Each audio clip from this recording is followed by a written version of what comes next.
जय सिया राम, राधे राधे। मैं प्रेम मिश्रा एक बार फिर से आप सभी का श्री रामचरितमानस पाठन सेशन में स्वागत करता हूँ। हम अयोध्या कांड पढ़ रहे हैं और आज हम दोहा क्रमांक 235 से आगे पढ़ेंगे।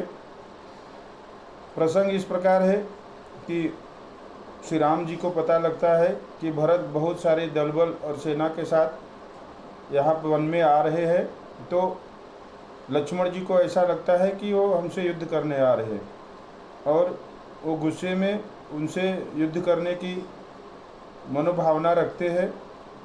तब श्री राम जी उनको समझाते हैं। उसके आगे का प्रसंग अभी पढ़ेंगे। दीन दयाल बिरध सम भारी, हरहु नाथ मम संकट भारी। वन प्रदेश मुनि बाग गनेरे, जनपुर नगर गाँव गन खेरे। विपुल विवित्र विहग मृग नाना, प्रजा समाज न जाय बखाना। वन रूपी प्रांतों में जो मुनियों के बहुल से निवास स्थान है, वही मानो शहरों नगरों गाँवों और खेड़ों का समूह है। बहुत से विचित्र पक्षी और अनेकों पशु ही मानो प्रजाओं का समाज है, जिसका वर्णन नहीं किया जा सकता।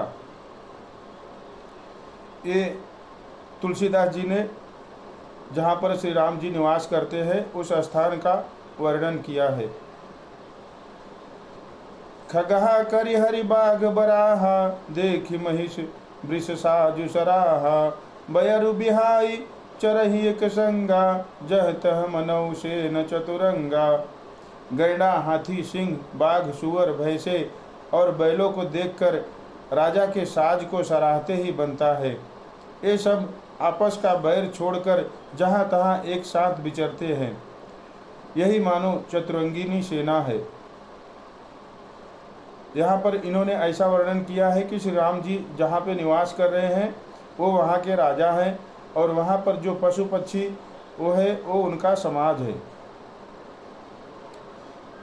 झरना झरहि मत गज गाजहि, मनहु निशान विविध विधि बाजहि। चक चकोर चातक चुक पिक गन, कूजत मंजु मराल मुदित मन। पानी के झरने झर रहे हैं और मतवाले हाथी चिघाड़ रहे हैं। वे ही मानो वहाँ अनेकों प्रकार से नगाड़े बज रहे हैं। चकवा चकोर पपीहा तोता तथा कोयलों के समूह और सुंदर हंस प्रसन्न मन से कूंज रहे हैं। अलिगन गावत नाचत मोरा, जन सुराज मंगल चहुओरा। बेली बिटप तृण सफल सफूला, सब समाज मुद मंगल मूला। भौरों के समूह गुंजार कर रहे हैं और मोर नाच रहे हैं, मानो उस अच्छे राज्य में चारों ओर मंगल हो रहा है। बेल वृक्ष तृण सब फल और फूलों से युक्त है। सारा समाज आनंद और मंगल का मूल बन रहा है। दीन दयाल बिरध सम भारी, हरहु नाथ मम संकट भारी। राम शैल शोभा निरखि, भरत हृदय अति प्रेमु। तापस तप फल पाई जिमि, सुखी शिराने नेमु। दीन दयाल बिरध सम भारी, हरहु नाथ मम संकट भारी। श्री राम जी के पर्वत की शोभा देखकर भरत जी के हृदय में अत्यंत प्रेम हुआ। जैसे तपस्वी नियम की समाप्ति होने पर तपस्या का फल पाकर सुखी होता है। तब केवट ऊंचे चढ़िधाई, कहे भरत सन भुजा उठाई। नाथ देखी है बिटप विशाला, पाकर जम्बु रसाल तमाला। तब केवट दौड़कर ऊंचे टीले पर चढ़ गया और भुजा उठाकर भरत जी से कहने लगा, हे नाथ, ये जो पाकर जामुन आम और तमाल के विशाल वृक्ष दिखाई देते हैं, जिन तरुबरन मध्य बटु सोहा। मंजु विशाल देखि मनु मोहा। नील सगन पल्लव फल लाला, अबिरल छाह सुखद सब काला। जिन श्रेष्ठ वृक्षों के बीच में एक सुंदर विशाल बड़का वृक्ष सुशोभित है, जिसको देखकर मन मोहित हो जाता है। उसके पत्ते नीले और सघन हैं और उसमें लाल फल लगे हैं। उसकी घनी छाया सब ऋतुओं में सुख देने वाली है। मानहु तिमिर अरुणमय राशि बिरची विधि सकेली सुसुवासी ए तरु सरित समीप गोसाई रघुबर परन कुटी जह छाई। मानो ब्रह्मा जी ने परम शोभा को एकत्र करके अंधकार और लालिमामयी राशि सी रच दी है। हे गोसाई, ये वृक्ष नदी के समीप है जहाँ श्री राम की पर्ण कुटी छाई है। तुलसी तरुबर विविध सुहाए कहु कहु सिय कहु लखन लगाए।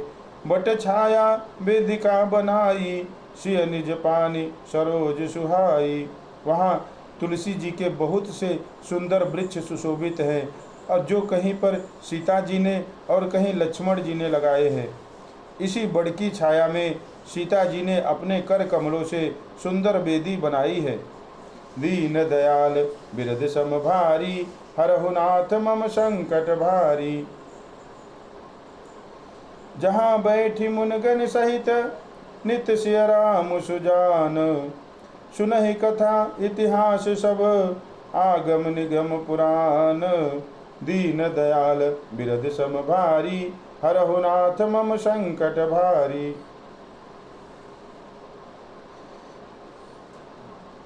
जहाँ सुजान श्री सीता जी मुनियों के वृंद समेत बैठकर नित्य शास्त्र वेद और पुराणों के सब कथा इतिहास सुनते हैं।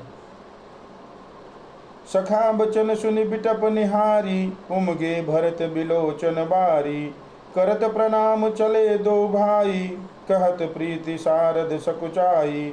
सखा के वचन सुनकर और वृक्षों को देखकर भरत जी के नेत्रों में जल उमड़ आया। दोनों भाई प्रणाम करते हुए चले। उनके प्रेम का वर्णन करने में सरस्वती जी भी सकुचाती हैं। हर सही निरखि राम पद अंका मानहु पार सुपायहु रंका। रज सिर धरिय नयन नीलावहि रघुबर मिलन सरिस सुख पावहि।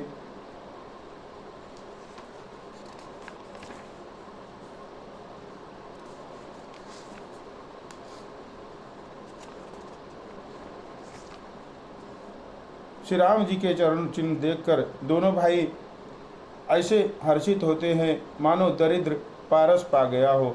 वहाँ की रज को मस्तक पर रखकर हृदय में और नेत्रों में लगाते हैं और श्री रघुनाथ जी के मिलने के समान सुख पाते हैं। देखि भरत गति अकथ अतीवा प्रेम मगन मृग खग जड़ जीवा। सखई स्नेह विबस मग फूला कई सुपंत सुरबर से फूला।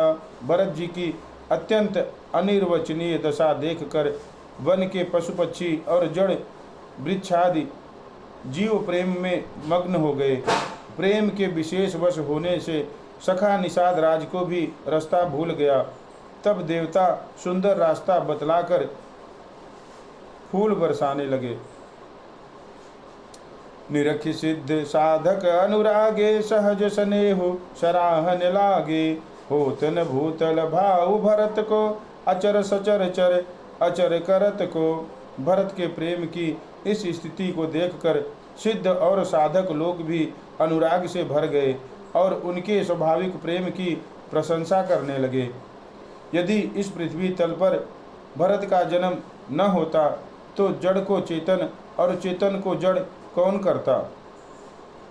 दीन दयाल बिरद सम भारी हरहु नाथ मम संकट भारी।